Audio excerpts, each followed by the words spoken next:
4 राज्यों के विधानसभा चुनाव के नतीजों में 3 राज्यों में कांग्रेस की सम्मानजनक हार हुई है। मैं करारी हार शब्द का इस्तेमाल नहीं कर रहा हूं क्योंकि कांग्रेस की सम्मानजनक हार हुई है, रिस्पेक्टेबल डिफीट हुई है। तेलंगाना में कांग्रेस सरकार बनाने में कामयाब हुई है। तो आखिर क्या इन 3 हिंदी राज्यों में कांग्रेस के चुनाव हारने के बाद 2024 में कांग्रेस के लिए सत्ता के दरवाजे क्या बंद हो गए हैं?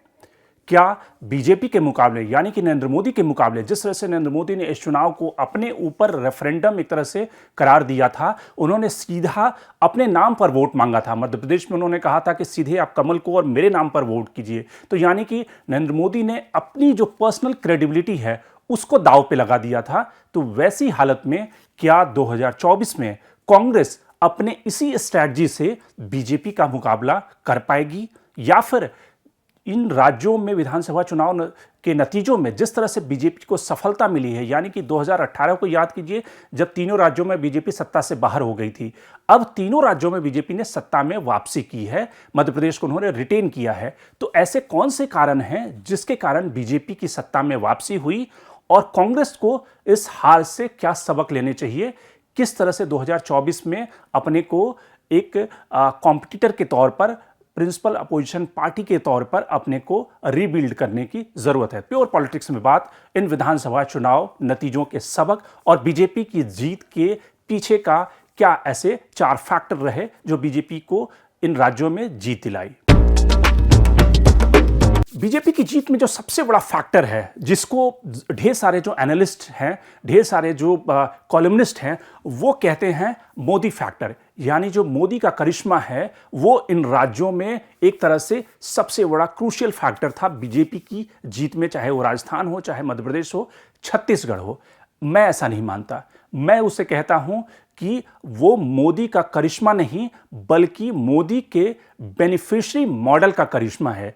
यानी कि मोदी की जो पर्सनल इक्विटी है, वो पर्सनल इक्विटी या क्रेडिबिलिटी इसलिए है कि मोदी ने जो एक बेनिफिशियरी कंस्टिट्यूएंसी एस्टैब्लिश की है पूरे देश में, वो कंस्टिट्यूएंसी नरेंद्र मोदी के ऊपर विश्वास करती है, भरोसा करती है और उस कंस्टिट्यूएंसी को, उस वोटर को लगता है कि जो 80 करोड़ की जनता है, जिसे ये लगता है कि उसे 5 किलो का अनाज मिल रहा है, वो जो वोटर है या फिर वो वोटर जो कि जिसे प्रधानमंत्री आवास योजना के तहत घर मिला है, उसे ये लगता है कि ये व्यक्ति जो है इसने हमारे घर में दिया जलाया है, रोशनी दिलाई है, इसने घर दिलाया है, इसने अनाज दिलाया है खाने के लिए। तो वो जो प्रधानमंत्री नरेंद्र मोदी की जो पर्सनल क्रेडिबिलिटी है, उस बेनिफिशियरी स्कीम के सक्सेस, उसके डिलीवरी मैकेनिज्म का जो सक्सेस है, वो प्रधानमंत्री नरेंद्र मोदी के लिए सबसे बड़ा फैक्टर है जो इन राज्यों में आप चाहे छत्तीसगढ़ ले लें या फिर मध्य प्रदेश ले लें या फिर राजस्थान ले लें, इन तीनों राज्यों में वो एक बड़ा फैक्टर काम किया है। इसके बावजूद कि इन तीनों राज्यों में कांग्रेस ने एक कॉम्पिटिटिव वेलफेयर मॉडल प्रस्तुत किया, पेश किया। जैसे कि कांग्रेस ने मध्य प्रदेश में ढेर सारी वेलफेयर या जिसको कहते हैं नरेंद्र मोदी के शब्दों में रेवड़ी बांटी या रेवड़ी का भरोसा दिया, वैसे ही छत्तीसगढ़ में जो बघेल सरकार का जो वेलफेयर मॉडल था वो भी काफ़ी मजबूत था। राजस्थान में अशोक गहलोत का जो वेलफेयर मॉडल था वो भी काफ़ी स्ट्रांग था। लेकिन उन दोनों मॉडल में, यानी कि अशोक गहलोत के वेलफेयर मॉडल और नरेंद्र मोदी के वेलफेयर मॉडल में क्या अंतर था, इसको आप समझिए। अशोक गहलोत के वेलफेयर मॉडल में कई सारी खामियां थी, कई सारे लूपहोल्स थे जो कि खुद कांग्रेस के विधायकों और मंत्रियों ने बार बार उठाया था कि किस तरह से उसमें करप्शन था, और उनके खुद के विधायक ने यह कहा था कि किस तरह से उनकी स्कीम में बड़ा घोटाला हुआ है। और बीजेपी ने इस जो पॉइंट थी, ये जो लूपहोल था, उसको अपनी राइट मैसेजिंग के जरिए इन दोनों राज्यों में, छत्तीसगढ़ में और राजस्थान में, खूब जोर शोर से उठा करके अशोक गहलोत के वेलफेयर मॉडल को ध्वस्त किया। वैसे ही छत्तीसगढ़ में भूपेश बघेल का जो वेलफेयर मॉडल था उसको ध्वस्त किया। बार बार बीजेपी आरोप लगाती रही कि वहां पर करप्शन सबसे बड़ा इशू है और ये दोनों मुख्यमंत्री करप्ट हैं, घरों से सोने, सेक्रेटेरिएट से सोने जवाहरात निकल रहे हैं।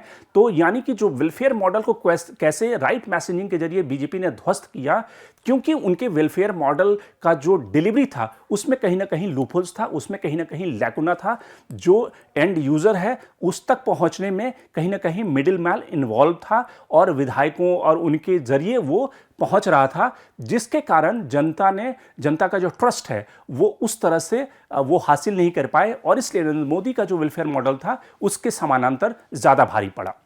दूसरा बड़ा फैक्टर जो बीजेपी की जीत का है वो है जो बीजेपी का ऑर्गेनाइजेशन। ये कांग्रेस को समझने वाली बात है, कांग्रेस के लिए खास करके, कि सिर्फ कांग्रेस वेलफेयर के मॉडल से या फिर रेवड़ी बांट करके वो विधानसभा चुनाव नहीं जीत सकती। यानी कि वेलफेयर मॉडल का एक लिमिटेशन है। कांग्रेस कर्नाटक में इसलिए जीती थी कि कांग्रेस के वेलफेयर मॉडल के साथ में उनका जो ऑर्गेनाइजेशनल सेटअप था वो काफ़ी वाइब्रेंट था। वहाँ पर डीके शिव कुमार ने 5 साल मेहनत की थी उस अपने ऑर्गेनाइजेशन के, कांग्रेस को ऑर्गेनाइजेशन को बनाने में, और इसलिए वहाँ पर जो जीत मिली वो कांग्रेस की ऑर्गेनाइजेशन और वेलफेयर मॉडल की जीत थी, एंटी इनकम्बेंसी की जीत थी। लेकिन राजस्थान और छत्तीसगढ़ कांग्रेस हारी क्योंकि या मध्य प्रदेश बीजेपी से वो नहीं छीन पाई कांग्रेस। उसकी सबसे बड़ी वजह ये थी कि उनका ऑर्गेनाइजेशनल मॉडल काफ़ी कमज़ोर है। अमित शाह एक बार एक मुलाकात में अमित शाह ने ये बात कही थी। उन्होंने ये कहा था कि किसी भी पार्टी को सत्ता में लगातार कंटिन्यू करने के लिए, यानी कि वो 20-25 साल 30 साल सत्ता में बने रहे, इसके लिए ज़रूरी होता है कि वो उस राज्य की डोमिनेंट पार्टी बने। जैसे कि गुजरात में बीजेपी एक डोमिनेंट पार्टी बन गई है। बीजेपी के अलावा वहाँ की जो जनता है वो दूसरी पार्टियों को देखती भी नहीं है, उनको लगता है कि उन्हें वोट देना वेस्ट है। तो इसीलिए बीजेपी वहाँ की डोमिनेंट पार्टी बन गई है। मध्य प्रदेश की अगर बात करें, मध्य प्रदेश में बीजेपी एक डोमिनेंट पार्टी सिर्फ शिवराज सिंह चौहान के जमाने से नहीं है, बल्कि मध्य प्रदेश में आरएसएस का कैडर सबसे मजबूत कैडर है। अगर नागपुर के बाद अगर कोई दूसरा नागपुर है तो वो ग्वालियर है, जो आरएसएस का सेंटर है। और इसके अलावा गुजरात नरेंद्र मोदी के आने के पहले या केशुभाई पटेल के जमाने से पहले मध्य प्रदेश जो है वो बीजेपी का गढ़ रहा है। चाहे वो कुशाभाऊ ठाकरे हो, चाहे प्यारेलाल खंडेलवाल हो, या फिर कैलाश जोशी हो, सुंदरलाल पटवा हो, वाजपेयी हो, ये सारे लीडर मध्य प्रदेश से आते रहे हैं और जिन्होंने मध्य प्रदेश में जनसंघ के जमाने से मध्य प्रदेश में बीजेपी का जो संगठन है वो बहुत ही स्ट्रांग संगठन है। आरएसएस का कैडर जो है वो बहुत ही स्ट्रांग है।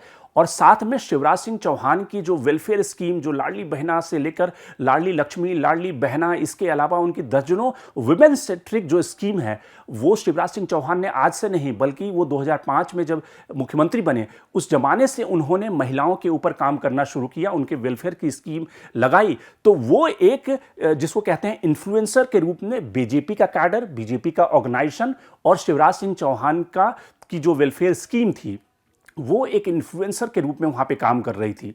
उसके समानांतर कांग्रेस में कमलनाथ को मैनेजमेंट के लिए जाना जाता है। कमलनाथ के पास रिसोर्सेज है, वो मैनेजमेंट करना जानते हैं।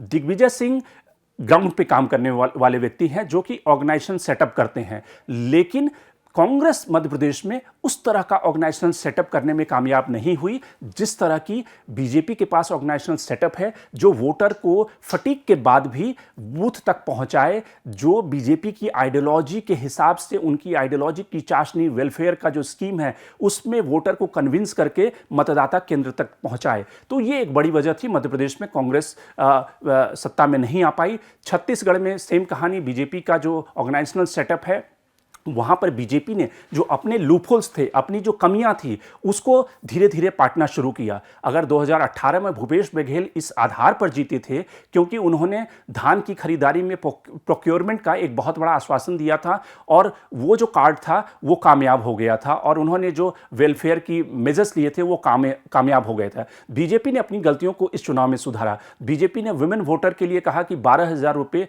एनुअली वो वुमेन वोटर को देगी। इसके अलावा सिलेंडर के लिए 500 रुपए देगी। यानी कि जो फ्रीबीज जिसके आधार पर कांग्रेस को लगता था कि उनके हाथ में एक तुरुप का पत्ता लग गया है, फ्रीबीज देकर वो चुनाव जीत सकते हैं, बीजेपी ने अपने ऑर्गेनाइजेशनल सेटअप, अपनी कमियों को फ्रीबीज कॉम्पिटिटिव फ्रीबीज के जरिए उनको पाटने की कोशिश की और भूपेश बघेल चूंकि ओवर कॉन्फिडेंट थे अपने राज्य में, बीजेपी ने वहां पे आसानी से उनके नीचे से, उनके पैरों के नीचे से जमीन खिसका दी। वैसे ही राजस्थान में बीजेपी का ऑर्गेनाइजेशन मजबूत है, तो ऑर्गेनाइजेशनल जो स्ट्रेंथ है उसके कारण बीजेपी इन राज्यों में अपने जो प्लस पॉइंट थे उसको और बढ़ाया, उसको सत्ता की दहलीज तक पहुंचाया। तीसरा जो फैक्टर था बीजेपी की जीत में वो था राइट मैसेजिंग, यानी कि अगर आपके पास ऑर्गेनाइजेशन है, अगर आपके पास एक वेलफेयर का मॉडल भी है, लेकिन अगर मैसेजिंग आप सही नहीं करते, जनता तक राइट मैसेज नहीं पहुंचता, तो फिर आप जनता को एक तरह से इन्फ्लुएंस नहीं कर पाते।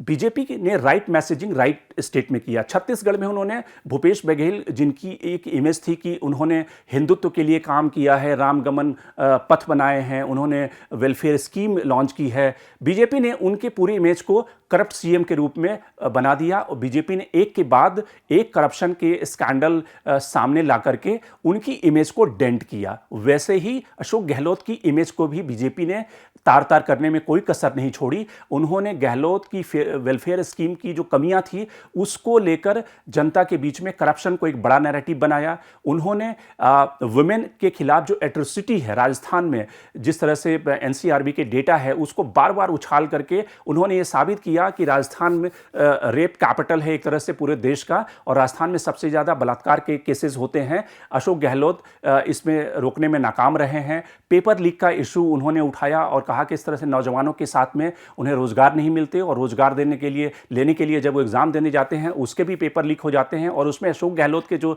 लोग हैं, जो मंत्री हैं, उनके जो स्टेट पब्लिक सर्विस कमीशन है उसके मेंबर ही लिप्त हैं पेपर लीक कराने में। तो यानी कि एक राइट मैसेजिंग करके उन्होंने जो अशोक गहलोत या भूपेश बघेल का जो पूरी इमेज थी उसको डेंट करने में बीजेपी ने कामयाबी हासिल की।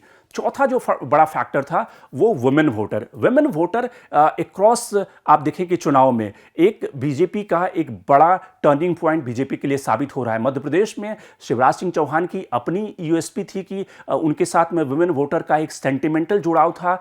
मध्य प्रदेश में महिलाओं ने 2% ज़्यादा वोट किए हैं। 2% अगर ज़्यादा वोट होता है तो उसके मायने आप समझ सकते हैं कि 25 से 30 सीटें बढ़ सकती है, सिर्फ 2% वुमेन अगर ज़्यादा वोट करे तो। मध्य प्रदेश में महिलाओं का जो सेंटिमेंटल जुड़ाव था शिवराज सिंह चौहान के लिए, वो एक टर्निंग पॉइंट हुआ। उसी तरह से छत्तीसगढ़ और राजस्थान में महिलाओं ने जो उनकी इकोनॉमिक इश्यूज थे उसको लेकर और जो वेलफेयर की स्कीम थे, उनके जो लीकेजेस थे, उसके मामले में उनको ज़्यादा कॉम्पिटिटिव जो बीजेपी के का जो मैनिफेस्टो था वो ज़्यादा लगा, और बीजेपी और प्रधानमंत्री नरेंद्र मोदी इस बात को एस्टैब्लिश करने में कामयाब रहे, अपने नैरेटिव को पहुंचाने में कामयाब रहे कि किस तरह से महिलाओं के ऊपर जुल्म हो रहे हैं, और अशोक गहलोत की सरकार जो है आंख मूंदे खड़ी है, उसके ऊपर एक्शन नहीं ले रही है। अब इस चुनाव के नतीजों से कांग्रेस को सीखने की क्या जरूरत है और बीजेपी के लिए टेकअवेज क्या है?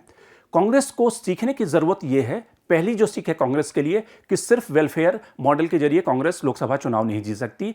वेलफेयर मॉडल के साथ में राहुल गांधी की सिर्फ एक भारत जोड़ो यात्रा से कांग्रेस चुनाव नहीं जीत सकती, उसे हर दिन कोई ना कोई भारत जोड़ो यात्रा निकालनी पड़ेगी। यानी कि कहने का मतलब ये कि बीजेपी जिस तरह से 365 दिन अपने ऑर्गेनाइजेशन को रोटेट करती रहती है, उसे इन्वॉल्व रहती है, उसे लगाए रखती है बूथ पे, मंडल पे, उस तरह से कांग्रेस को अपनी ऑर्गेनाइजेशन को मजबूत करना पड़ेगा, उसे एक्टिव करना पड़ेगा। सिर्फ बड़ी बड़ी रेवड़ियां फेंक करके वो चुनाव नहीं जीत सकती। उसके लिए यानी कि वेलफेयर मॉडल का एक लिमिटेशन है, उसके साथ में ऑर्गेनाइजेशन भी उतना ही स्ट्रांग होना चाहिए। दूसरा जो बड़ा टेक अवे है कि जो कह सकते हैं कि ऑर्गेनाइजेशन राइट मैसेजिंग के अलावा जो बीजेपी के लिए एक बड़ा मैसेज ये है कि अगर शिवराज सिंह चौहान को देखें कि यानी कि विधानसभा चुनाव नतीजों के बाद में अब जब लीडरशिप के चुनाव की बारी आएगी तो कहीं ना कहीं ये सवाल निश्चित रूप से उठेगा कि एक तरह से ढेर सारे नेताओं ने, बीजेपी के नेताओं ने भी शिवराज सिंह चौहान को राइट ऑफ कर दिया था और उनको भी लगता था कि शिवराज सिंह चौहान एक लाइबिलिटी बन गए हैं। ढेर सारे केंद्रीय नेता ये कहते थे कि शिवराज सिंह चौहान एक लाइबिलिटी बन गए हैं, एक फटीग फैक्टर हैं। लेकिन शिवराज सिंह चौहान ने जिस तरह से लैंडस्लाइड विक्ट्री की है, उन्होंने अपने ही रिकॉर्ड को तोड़ा है। और 4 बार का मुख्यमंत्री अगर इस तरह की लैंडस्लाइड विक्ट्री लेता है तो इसका साफ मतलब है कि शिवराज सिंह चौहान का एक मॉडल जो है वो बीजेपी की डायनेमिक्स में, बीजेपी की जो लीडरशिप है उसके समानांतर, जब ये बात आप कहते हैं कि मोदी के बाद कौन, तो लोग नाम लेते हैं मोदी के बाद योगी। तो यानी कि मोदी के बाद अगर जो कोई बड़ा नेता इस समय बीजेपी में इवॉल्व है या फिर उसने एस्टैब्लिश किया है, वो शिवराज सिंह चौहान है, न कि योगी आदित्यनाथ है। योगी आदित्यनाथ पहली बार विधानसभा का चुनाव, वो भी विधानसभा का चुनाव जो उन्होंने अपने नाम पे जिताया है, लेकिन शिवराज सिंह चौहान पिछले 4 वर्ष से बीजेपी को मध्य प्रदेश में सत्ता की दहलीज तक पहुंचा रहे हैं, और साथ ही सत्ता की दहलीज नहीं बल्कि अपने ही रिकॉर्ड को तोड़ते हुए इतनी बड़ी लैंडस्लाइड विक्ट्री ला रहे हैं। तो यानी कि बीजेपी के लिए मध्य प्रदेश में अगर लीडरशिप के चुनाव में शिवराज सिंह चौहान को हटाते हैं तो बीजेपी के लिए इससे बड़े सुसाइडल कुछ नहीं हो सकता, क्योंकि जिन महिलाओं ने शिवराज सिंह चौहान के नाम पर ट्रस्ट दिया है, अगर आप उनको हटाते हैं लोकसभा चुनाव के पहले, तो एक बीजेपी के लिए मुश्किल वाली बात होगी। दूसरा जो बड़ा फैक्टर है कि जो आपके अपने स्टेट लीडरशिप है, चाहे वो येदियुरप्पा हो, चाहे शिवराज सिंह चौहान हो या वसुंधरा है, उन पे बीजेपी को ट्रस्ट करना पड़ेगा। जो बने बनाए नेता हैं, जिन्होंने 25, 30 साल, 40 साल पार्टी के लिए लगा करके पार्टी को इस दहलीज पर पहुंचाए हैं, उसके समानांतर, उसके मुकाबले में आप कोई रातों रात नेता नहीं खड़ा कर सकते। जैसा कि राजस्थान में ढेर सारे नेता चुनाव हार चुके हैं, जिनको बीजेपी ने नेता बनाया था, वहां पर वसुंधरा या फिर मध्य प्रदेश में शिवराज या फिर छत्तीसगढ़ में रमन सिंह जैसे नेता या फिर कर्नाटक में येदियुरप्पा जैसे नेता बीजेपी के चेहरे हैं, और बीजेपी को इनका रिस्पेक्ट करना चाहिए, करना ही होगा। Shankar Animesh, the print. लेकिन आप हमारे YouTube चैनल को सब्सक्राइब करना ना भूलें। अपने कमेंट्स, अपने रिएक्शन लगातार हमें भेजते रहें।